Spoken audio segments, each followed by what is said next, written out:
welcome to She Thinks, a podcast where you're allowed to think for yourself. I'm your host, Beverly Hallberg, and on today's episode, it is our policy focus, this one entitled The Current State of Laws Governing Gender Transitions. In our discussion, we're going to dive into the transgender culture war and how it's resulted in a patchwork of conflicting legislation governing so-called gender transitions for minors. We're also going to look at the current state of affairs and why ideology trumps studies that urge caution. And joining us to talk about it all is the author of this month's policy focus. Madeleine Kearns joins us. She is a senior fellow at IWF, a staff writer at National Review, and a contributor to the Spectator. She has written for the Wall Street Journal and the Daily Telegraph, among others, and has appeared on the BBC, Fox News, and Ben Shapiro Show. Madeleine, a pleasure to have you on She Thinks. Thanks so much for having me. And we're going to break it all down here, but I want to let our listeners know if you're interested in looking at this policy focus, you can go to IWF.org. Again, it is entitled Current State of Laws Governing Gender Transitions. There's so many cases that are outlined in here, what states are doing. But again, we're going to break it down here. And so, Madeleine, I want to start with you on the history of what used to be referred to as gender dysphoria. Gender dysphoria used to be treated as a mental illness. Can you give us just some detail on what people with gender confusion used to receive as treatment? Yeah, so the first thing probably to point out would be that the term gender dysphoria is really a very new diagnostic criteria that we use to define this. So that comes from the 2013 edition of the DSM, that's DSM-5. Before then, it was known as gender identity disorder.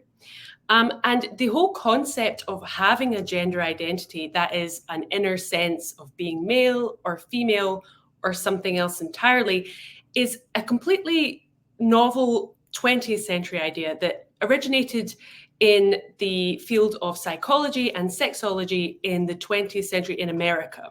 So that's when this theory, this idea, it's not proven, it's actually not even provable, this idea that we all have an inner gender identity started to emerge. It was pioneered by a sexologist called John Money, who did a very famous twin study involving two males, young males, one of whom had had his penis damaged in a botched circumcision as an infant and was raised as a girl. That had very tragic outcomes, and the young man in question, who was raised as a girl, revolted against this and later found out that he was a boy and lived a life and was very unhappy and eventually killed himself due to some of these issues. So the whole thing from the beginning, this idea of gender identity, was really a theory. It wasn't proven. But what is true is there have always been people for whom their sex characteristics have caused great distress. And so the way that psychiatry and psychology tried to deal with this was along this line of this theory of gender identity. And so what happened was, it was a fairly common sense approach. You can't change your sex. That was generally accepted. At least it was accepted, prior to the 1970s, this idea that you cannot change your sex. And so the best thing that anybody could possibly do for you is to really get to the root cause of what's causing this distress. Why is it that you feel at odds with your biology, and maybe exploring that through talk therapy, through counseling, just kind of common sense things. This was a very rare condition. It was rare in adults, and it was even rarer still in children. Most of the children who presented with this were little boys, and a lot of them, when treated in this way, just the talk therapy basically, would by the end of adolescence grow out of these feelings. The vast majority would. A lot of those young boys would actually grow up to be same-sex attracted. So it was kind of the common sense approach. What changed? Well, what changed really was technology. So the first thing that changed was, in the 1950s, there were sort of early experiments with surgeries and things. You can find a few examples going further back than that of doctors who really tried these completely novel, very high risk surgeries trying to change the anatomy of people who were at odds, feeling at odds with their sex. So the technology changed, and it changed and was experimented, through the 1970s. There was Johns Hopkins University, which famously shut down these so-called sex change experiments because there wasn't the data there to prove that they were making people any happier, that they were really resolving these underlying issues. But the second big change that happened in terms of medical technology was in the 1990s, when endocrinologists started experimenting with so-called puberty blockers. And this really happened in Holland. It was known as the Dutch protocol. And so the theory behind it was, well, if we give these mostly young boys who are feeling very distressed by their sex, if we give them puberty blockers, if we delay the onset of puberty, we'll buy them more time to make up their mind about whether they really want to be the opposite sex or not. Of course, that isn't actually what ended up happening.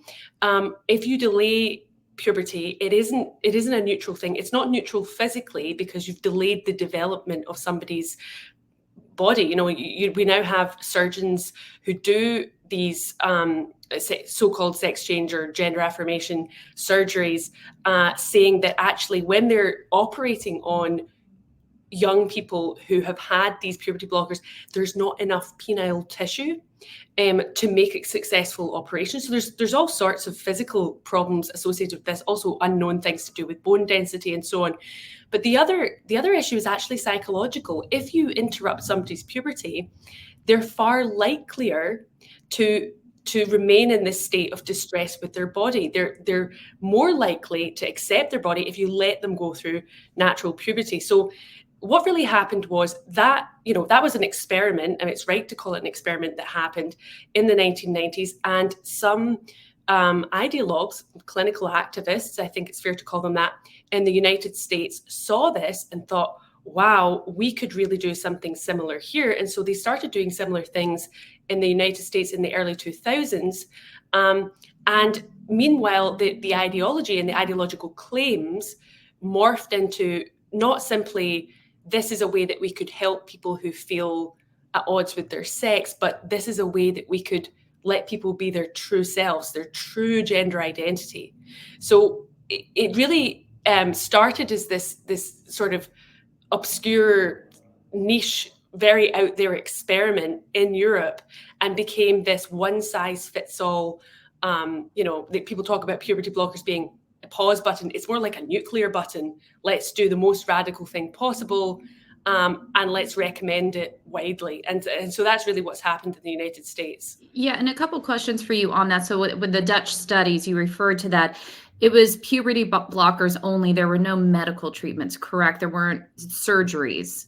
That's right. Yeah, you were simply talking about the puberty blockers, and then naturally, what of course happened is, at a certain point when you're deciding what to do next, you will recommend the cross-sex hormones. So it's really a four-stage thing. The first stage is social transition. That's treating the child as though they really are the sex with which they identify, which is not a neutral thing. It's a psychological treatment.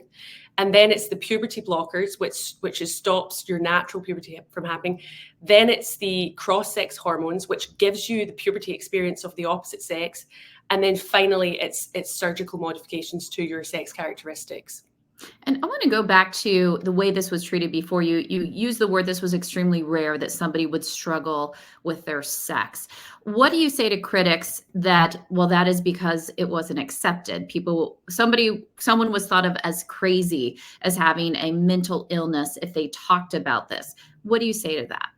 Well, what I would say to that is, if that were true, you would not have expected the bizarre and otherwise inexplicable, except for the argument of social contagion, demographic changes. So if it were true that simply people needed to be better accepted, and once you better accept them, these people come forward, they were always there, they're just more confident now to come forward, why would you see suddenly adolescent teenage girls with no prior history of gender confusion suddenly developing it in adolescence in peer settings where a large proportion of their peer group or their social group have also experienced it. How can you explain the change in demographic from little boys, mostly little boys, who most of whom would actually turn out to be same-sex attracted, to these this completely different demographic?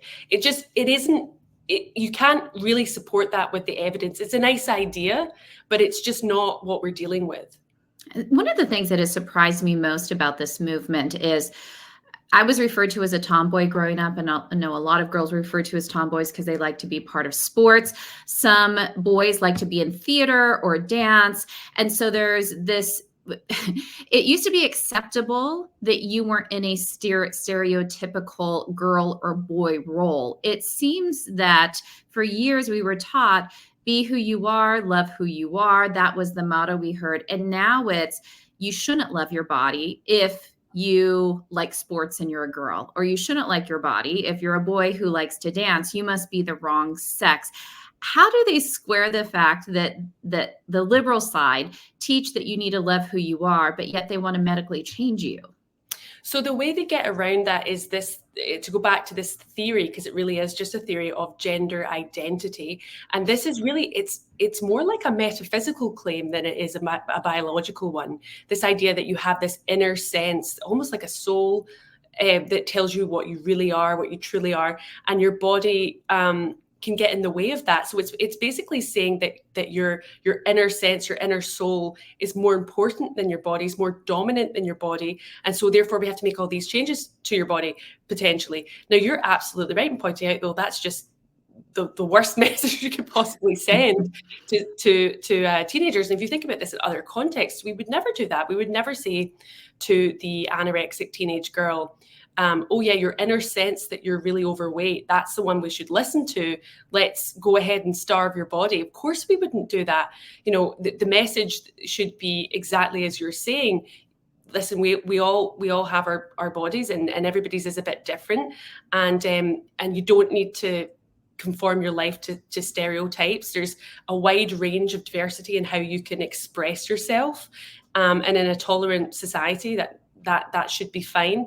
But to take that and take the idea and say, we're going to reinforce these body image issues that you're having, we're going to medically facilitate changes in pursuit of something. And this is the critical point, in pursuit of something impossible, because it really is impossible to change your sex.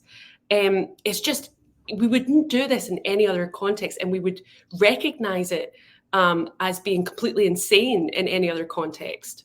And there's another side of this too, which is, I think everybody would admit that puberty was such an awkward stage. None of us enjoyed puberty. You don't know what's going on. You don't feel comfortable in your own body. And it seems that is when we see a lot of young people say that their identity doesn't match. Of course, that's why you would have puberty blockers. I know puberty blockers are often given at a child, maybe 6, 7, 8 years old. It's maybe when sex hormones are treated.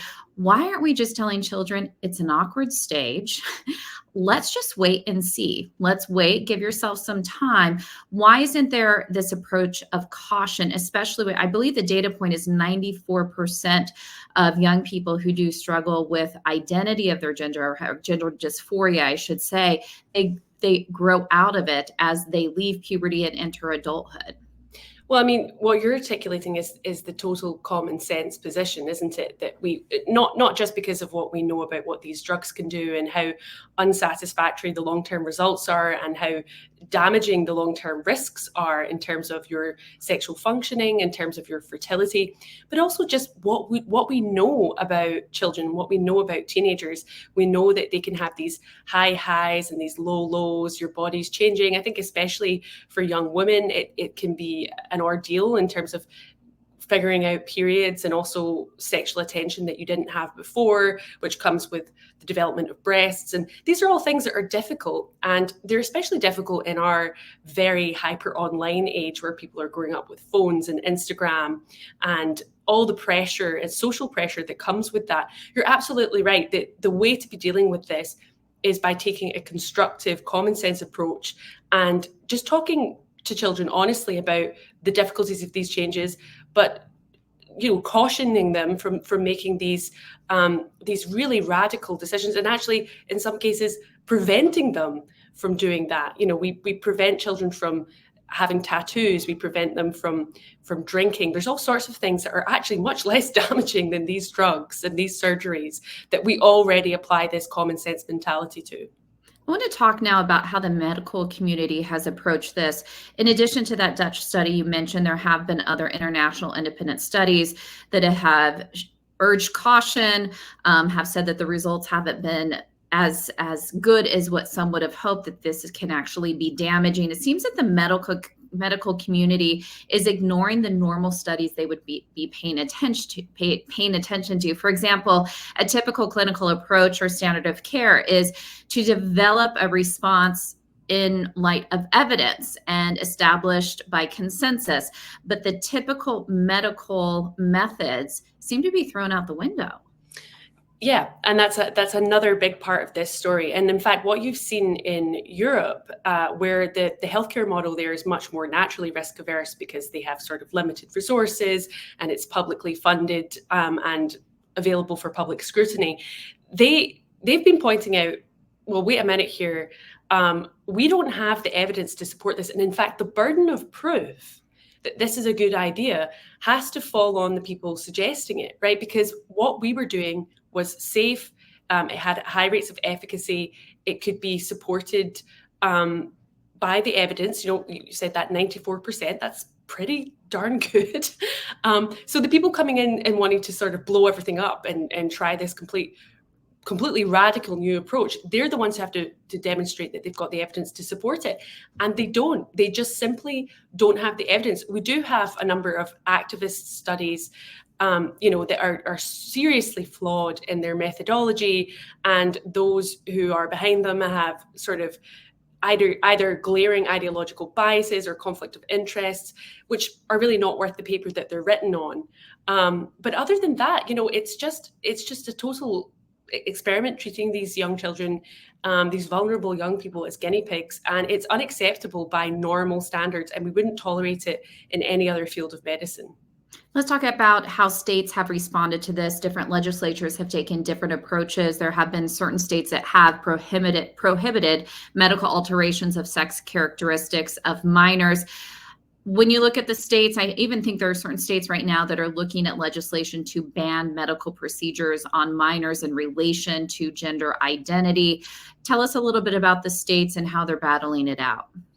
So, as often happens in American politics, this becomes a culture war issue. And so the states that have banned these practices generally correspond, if not exclusively correspond, with Republican majorities. And likewise, the states where it's encouraged are Democratic majorities. And of course, this results, as you mentioned in the introduction, this results in a patchwork of conflicting legislation, which is a problem. It's a problem, especially when you consider laws that allow so-called trans tourism. That's when a minor and potentially their family go from one state where it's outlawed to another state, and taxpayers in that other state, that blue state, fund these procedures. There's a other strain of this, of course, which is the attempt from the left to outlaw the alternative to so-called gender affirmation, which are those tried and tested, safe therapies we were talking about, the talk therapies. And the way that they do this is they have conversion therapy bans. And it's very cynical, dishonest use of the term conversion therapy really was used to refer to historic abuse of homosexuals in clinical settings. That has not been within the mainstream of psychiatric practice for decades now. Yes, you will find occasionally practices, maybe certain religious groups or whatever, but even those they're not common. Very, very rarely do I see anybody pointing to evidence that this is a widespread problem in the United States when they're talking about it. And what they do is they conflate that historic abuse with these tried and tested talk therapies for children and trying to help them accept their biology, affirming their biology, affirming their bodies, and saying, hey, listen, you're fine just as you are. You don't need to be making these radical changes to your body. Such a common sense approach, and yet it's being outlawed in many places through this manipulation of the term conversion therapy. And one of the fascinating sides of this that I see is really the battle over what is referred to as parental rights. And so let's say you have a family that's in a blue state where, let's say, the family doesn't want their child to go through any type of drugs or medical treatments for gender dysphoria. And then they could be accused of child abuse in certain states. And then you have in other states, you have parents who do want their child to go through the cross-sex hormones and the surgeries, but they're in a conservative state that says that that's banned. Talk to me a little bit about this tug of war of parental rights. Yeah, so Americans are a rights-based culture, and they're very sensitive to rights claims. And so I think naturally parental rights, which are covered in the 14th Amendment, are taken very seriously by both sides. I would say that, first of all, it is just a common, even if you want to take a step back from the rights approach and you want to look at safeguarding, that is the community effort to keep children safe. Everybody knows that, except for very egregious cases where the parents are the suspected abusers, the best people to take part in the safeguarding of children are their own parents, right? And so if something's happened at school, if a child is confused about their sex, you bring the parents in. That's just common sense.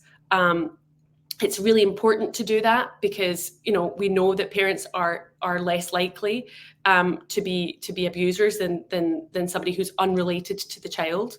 So that's just a common sense approach.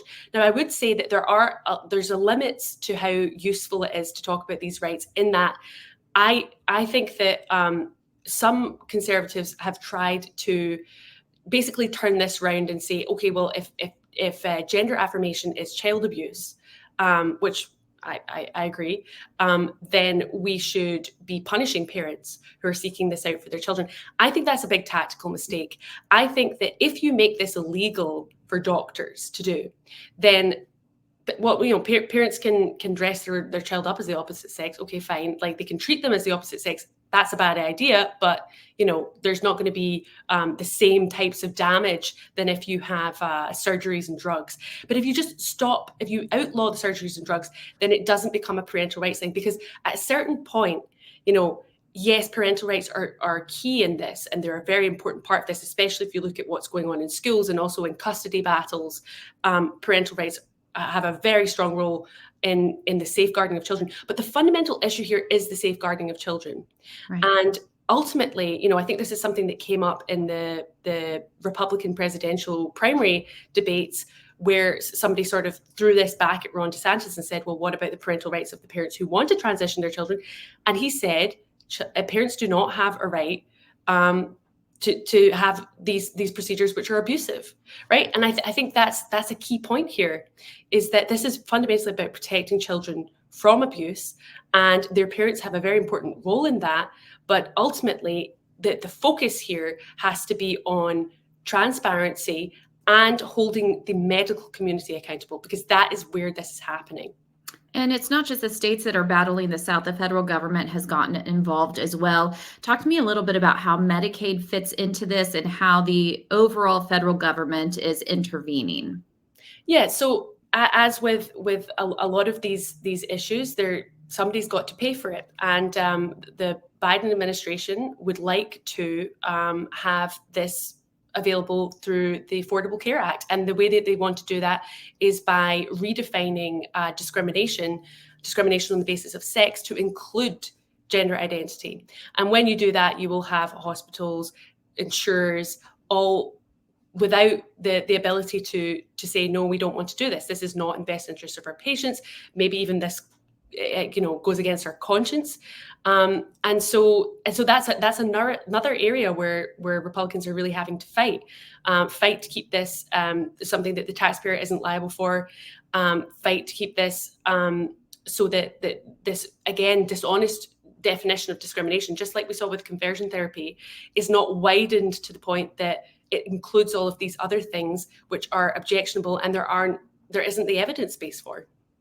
And I want to focus a little bit on that, because if gender identity is added into regulations, is added into the law, you are then forcing a doctor to perform sexual reassignment surgery, even if they don't want to? And how do they reconcile that? I'm sure you hear this from doctors all the time. How do they reconcile that with the Hippocratic Oath of first do no harm? Well, yeah, and this is something that's been a big problem with Catholic hospitals, is that they in particular have a very strong religious sense that you don't mess with somebody's biological sex because it's God-given. But even if you didn't have a religious basis for this, you could actually just have this as a view, in a medical view, a professional view. And so, yes, you are exposing people to the risk that they're going to be losing their jobs, that they're going to be facing lawsuits because they won't provide these so-called treatments that are anything but. And I think what helps these people in making their defense is that they now can point to places in Europe, secular medical governing bodies, that are saying, hey, we don't think we have the evidence base for this. We don't think we should be doing this. It's nothing to do with discrimination. It's about scientific and medical integrity, and actually about the patient's welfare. And before you go, just real quickly, I know that we have short-term studies, not necessarily long-term studies of what we've seen in the past 10 years in the United States, where you do have children going on puberty blockers so early. Again, the cross-sex hormones, and then the medical intervention, changing the bodies medically, even though you and I agree you can never really change somebody's biology or their sex. When do we have proof of long-term studies? How many years is that? And if you could touch us real quickly, because I think this is an important part too. We're already seeing lawsuits, correct? Yes. So in terms of the studies, so if you take, there was a 2011 Swedish study where they did long-term follow-up over course of actually was like between 15 and 30 years. So they did a really long-term follow-up. And that was the definitive study that was used in part as the rationale to shut down sex change surgeries at Johns Hopkins University, because they followed these adults and found that actually their suicidality was going up after these surgeries. Now, in terms of when will we have these types of studies available for children undergoing gender dysphoria, I mean, this is still a relatively novel thing. I mean, it has been going on for 5 to 10 years now in a big way in the United States, but I think we're still going to have to wait, and we shouldn't have to wait, because obviously people are being harmed in the meantime, for anything definitive on that basis. Certainly in the UK, and the National Health Service has done its own sort of follow-up of patients, and again concluded we don't have evidence that this is making things better. But what we do have, and you alluded to with your mention of lawsuits, is we do have this group of people, this growing group of people known as detransitioners. These are people who had these surgeries, took these drugs, and after doing so wanted to go back because they realized it hadn't solved their underlying issues, and actually maybe they would be happier after all with living the sex that they were born with. And these people have been very outspoken about the harms that they've faced. Some of the stories are just heartbreaking. If you hear about sort of glaring underlying issues, young teenage girls who had been sexually abused and they were sort of put on the conveyor belt. People who had maybe been bullied for being gay and thought this was a way out. I mean, it's really, really hard to hear, but it's important that we hear them. And these are the types of people who will be able to sue. I mean, there needs to be work done to make it easier for them to do so, things to do with statute of limitations and so forth. But you're definitely seeing that already in the United Kingdom. You're seeing mass malpractice lawsuits against that gender youth clinic, the main NHS gender youth clinic. And that really is moving the needle, because this is a story about harms, and you really need the victims to speak and to share those harms. Yeah, it really is a story of child abuse. We've been so fortunate to have on this show a few detransitioners sharing their story. It's brave for them to tell their story, and so much has happened to them. But I'm thankful for people like you who do research this and put the information out there. Again, for our listeners, the policy focus is called The Current State of Laws Governing Gender Transitions. Madeleine Kearns, Senior Fellow at IWF, thank you so much for your work on this and for joining us. Thanks for having me. Thank you all for joining us. Before you go, IWF does want you to know that we rely on the generosity of supporters like you. Investment in IWF fuels our efforts to enhance freedom, opportunity, and well-being for all Americans. So please consider making a small donation to IWF by visiting iwf.org/donate. That's iwf.org/donate. And last, if you enjoyed this episode of She Thinks, do leave us a rating or a review. It does help. And we love it if you share this episode so your friends can know where they can find more She Thinks. From all of us here at IWF, thanks for watching.